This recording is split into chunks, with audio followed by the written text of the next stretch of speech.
एक विचार करिएगा, थोड़ा सा अपने मन में, अपने चित्त में, अपनी वृत्ति में एक बात उतारिएगा, एक अपने मन में एक बात को उतार कर रखिएगा कि आप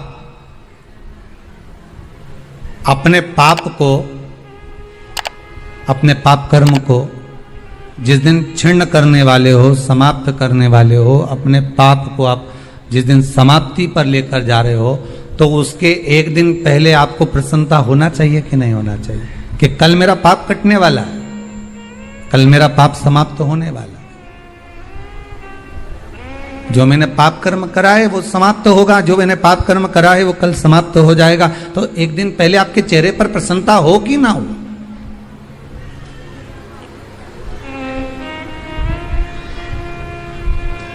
और चेहरे पर वो प्रसन्नता आपके आना चाहिए कि कल मेरा एकादशी का व्रत है, आज दशमी है, कल एकादशी का व्रत है, तो कल मेरी जब एकादशी का व्रत रहेगा तो मेरा ना जाने कितना कितना पाप, कितना असत्य, कितना झूठ, कितना प्रपंच वो समाप्त हो जाएगा। इसमें मुझे प्रसन्नता हो, इसमें मुझे आनंदता हो।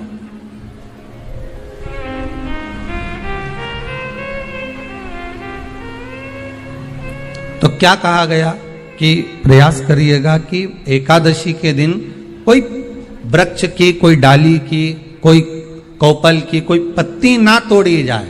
क्यों?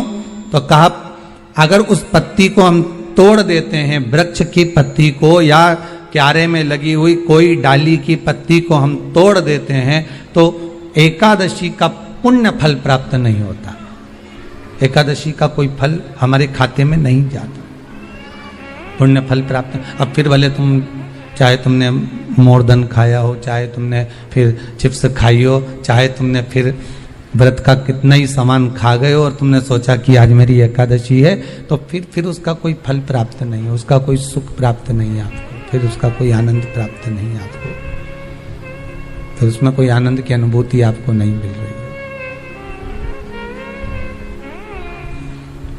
है। कितनी एकादशी है? जम के बोलो। 26। जो भगवान विष्णु के पास जाकर निवेदन करी थी वो निर्जला थी, निर्जला। इसलिए सारी एकादशियों में निर्जला एकादशी की महत्वता शास्त्र प्रमाण करता है महाराज। पर हिंदू धर्म के 3 व्रत ऐसे बता दिए जिन व्रतों का पुण्य समाप्त नहीं हुआ।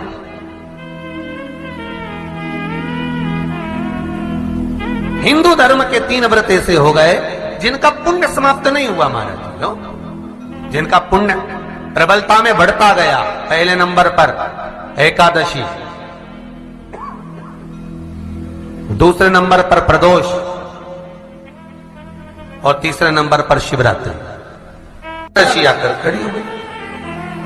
अब निर्जला के दिन शिव महापुराण की कथा कहती है, स्कंद पुराण कहती है कि आप वर्ष भर की एकादशी का क्रम भले ना करें, पर निर्जला एकादशी के दिन जो तुलसी हम ठाकुर जी को समर्पित करते हैं, वो तुलसी, ध्यान देना, वो तुलसी अगर मान लो आपके पास में रखी है, निर्जला एकादशी के दिन भगवान ठाकुर जी को, शालिग्राम जी को, लड्डू गोपाल जी को आपके घर में, आपके मंदिर में जो आपने भगवान को तुलसी समर्पित करी है, वो तुलसी मान लो तुम्हारे पास रखी है और कोई व्यक्ति को बहुत ज्यादा कष्ट है शरीर में, बहुत कष्ट है, थोड़ी सी वो तुलसी चढ़ी हुई ठाकुर के चरणारविंद की, आप उस जीव को दो तो सही, आधा घंटा इंतजार करो, स्वास्थ्य में अंतर आना प्रारंभ हो जाता है उस निर्जला का। क्योंकि निर्जला ऐसी एकादशी है जिसने जगत में जाकर, देवताओं के पास जाकर निवेदन करा है जग कल्याण। जितनी भी माताएं एकादशी का व्रत करती, बहुत ध्यान से सुनना आज की कथा को, शायद जिंदगी में मिली ना मिली, पर ये कथा का रिश्ता तो बहुत ध्यान से सुनना। स्कंद पुराण यहां तक कहती है कि इस कथा के चरित्र को जो श्रवण कर लेता है उसको 26 एकादशी करना भी नहीं पड़ती, इस एकादशी की केवल ये कथा सुनकर ही वो तर जाता है। बहुत ध्यान से सुनना इसको, कथा को। एकादशी के दिन जब आप जल शंकर को चढ़ाने तो रोज ही जाते हैं, जब एकादशी का दिन रहे और शंकर जी के मंदिर में आप जल समर्पित करें तो तो 3 बार मुख से स्वधा स्वधा स्वधा या स्वधा स्तोत्र का पाठ, जिसमें 12 श्लोक 2-4 हैं। पैसा तो आ रहा है पर घर में टिक नहीं रहा। डॉक्टर में, पुलिस में, एक्सीडेंट आदि में, कहीं गलत जगह पर, व्यसन में अगर पैसा जा रहा है, जुए में, मांसाहार, मदिरा पान, या कहीं आया पैसा, पैसा आने में कमी नहीं, आ रहा है पर टिक नहीं रहा, रुक नहीं रहा। कोई मांगने आ गया, दे दिया, फिर वहां से अपने पास नहीं आ रहा, अपन कह रहे हैं भैया हमारा पैसा लौटा दो, नहीं आ रहा। तो महाराज शिव महापुराण की कथा कहती है, एकादशी के दिन गंगा के जल में मात्र 7 बेलपत्री डालकर जो नंदीश्वर भगवान अर्थात जो शंकर जी के शिवलिंग के सामने नंदी होता है, उस नंदी के चरण पर गंगा का जल चढ़ाकर बेलपत्री शिव पर समर्पित कर देता है, उसके घर में रुपया रुकना चालू हो जाता है। फिर वो गलत जगह पर नहीं जाता, गलत स्थान पर वो धन जाएगा ही नहीं। तूने संभाल, मांग तुझे क्या चाहिए। एकादशी ने भगवान विष्णु से कहा, नाथ प्रभु वर दे दो, मृत्यु लोक में जो मनुष्य मेरा व्रत करेगा, चाहे जलचर, थलचर, वायुचर या सांसारिक मनुष्य, मेरा अगर एकादशी का व्रत करेगा, प्रभु उसके यहां धन धान्य वैभव सुख संपदा बढ़ेगी और उस जीवात्मा को नरक नहीं भोगना पड़ेगा, सीधे बैकुंठ का उसको वास मिलेगा। जब जीव आत्मा को लेकर चला जाएगा, यम के दूत जब बंदी बनाकर ले जा रहे होंगे उस जीवात्मा को, जिसके प्राण छूटे होंगे, यम के दूत जब बंदी बनाकर ले जा रहे होंगे, तब मुझे वर दो कि मैं इसका हाथ पकड़कर बेतन्नी से पार उतार कर सारे नरकों से निकालती हुई आपके धाम में लेकर आऊं। भगवान ने वर दे दिया, तथास्तु। हे एकादशी सुनो, मृत्यु लोक का मनुष्य अन्न का त्याग कर कर, क्योंकि अन्न में एकादशी के दिन पाप पुरुष रहता है, अन्न का त्याग कर कर एकादशी के दिन जो मनुष्य तुम्हारा व्रत धारण करेगा, उस व्रत को करेगा और उस व्रत को धारण करेगा, उसकी मनोकामना पूर्ण होकर वो मेरे ही धाम को जाएगा।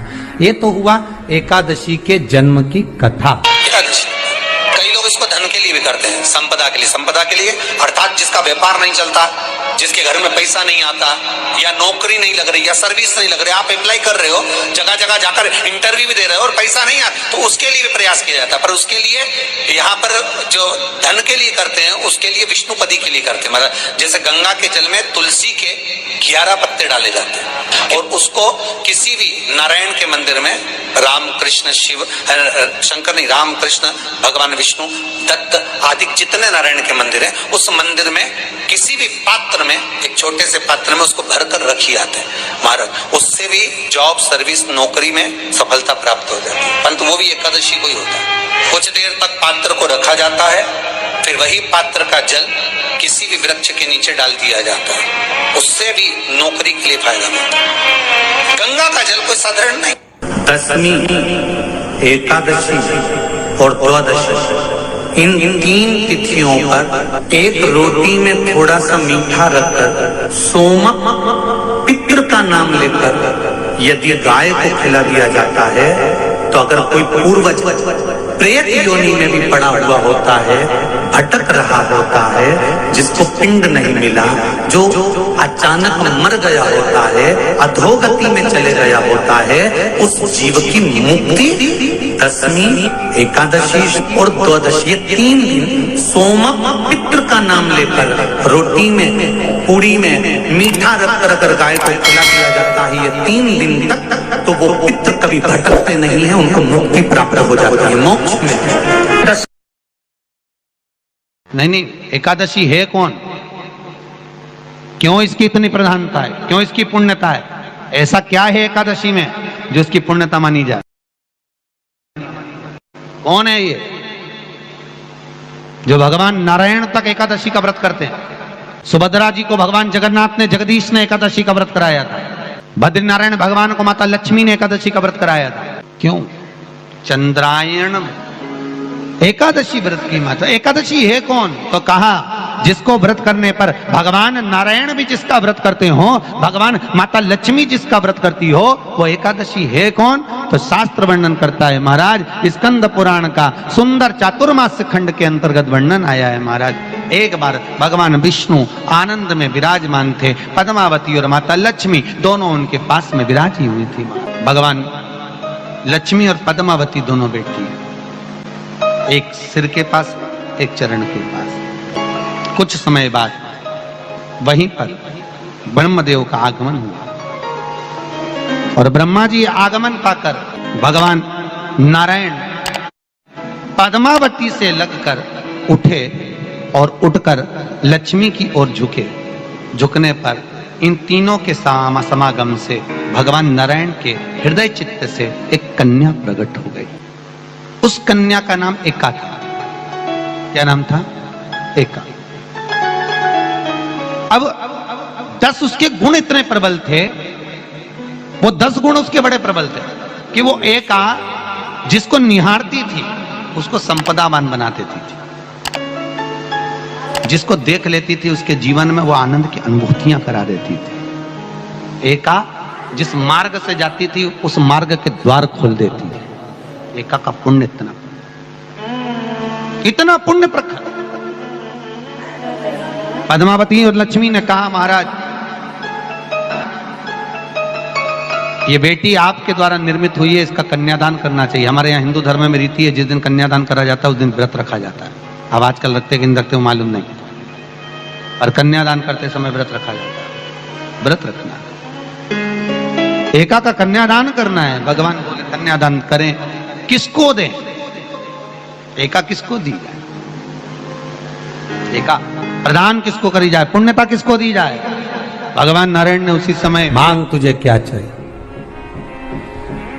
एकादशी ने भगवान विष्णु से कहा नाथ प्रभु वर दे दो, मृत्यु लोक में जो मनुष्य मेरा व्रत करेगा, चाहे जलचर, थलचर, वायुचर या सांसारिक मनुष्य, मेरा अगर एकादशी का व्रत करेगा प्रभु उसके यहां धन धान्य वैभव सुख संपदा बढ़ेगी और उस जीवात्मा को नरक नहीं भोगना पड़ेगा, सीधे वैकुंठ का उसको वास मिलेगा। जब जीव आत्मा को लेकर चला जाएगा, यम के दूत जब बंदी बनाकर ले जा रहे होंगे उस जीवात्मा को जिसके प्राण छूटे होंगे, यम के दूत जब बंदी बनाकर ले जा रहे होंगे, तब मुझे वर दो कि मैं इसका हाथ पकड़कर बेतरनी से पार उतार कर सारे नरकों से निकालती हुई आपके धाम में लेकर आऊं। भगवान ने वर दे दिया, तथास्तु। हे एकादशी सुनो, मृत्यु लोक का मनुष्य अन्न का त्याग कर कर, क्योंकि अन्न में एकादशी के दिन पाप पुरुष रहता, अन्न का त्याग कर कर एकादशी के दिन जो मनुष्य तुम्हारा व्रत धारण करेगा, उस व्रत को करेगा और उस व्रत को धारण करेगा, उसकी मनोकामना पूर्ण होकर वो मेरे ही धाम को जाएगा। ये तो हुआ एकादशी के जन्म की कथा। एकादशी के दिन शंकर भगवान को चावल का दाना चढ़ाना चाहिए कि नहीं चाहिए?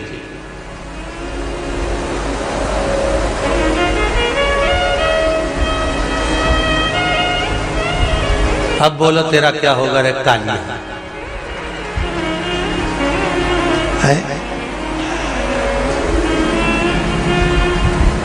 चलो ठीक है। बीमार व्यक्ति से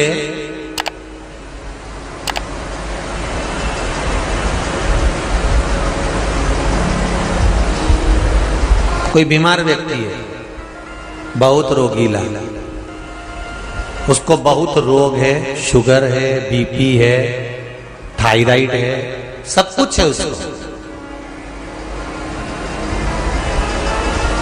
और वो रोगीला व्यक्ति जब डॉक्टर के पास जाकर पूछे डॉक्टर साहब मेरी तबीयत ठीक नहीं रहती है, मैं बहुत कष्ट में रहती हूँ, बहुत तकलीफ है शरीर में, और अभी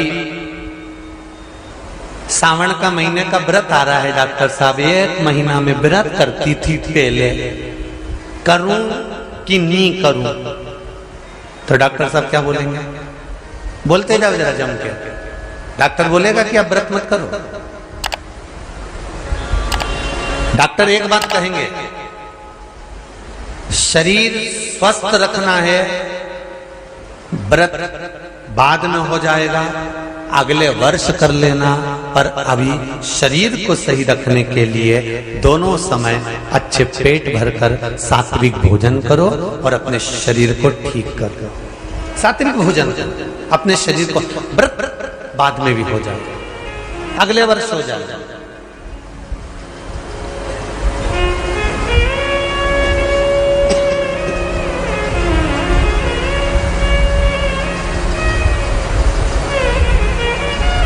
अभी तुम थोड़ा सवेरे 2 बिस्कुट ले लिया करो, सुबह नाश्ता ले लिया करो, भोजन ले लिया करो, फिर दोपहर में कुछ हल्का फुल्का लेकर थोड़ी थोड़ी देर में खाते रहना चाहिए हो।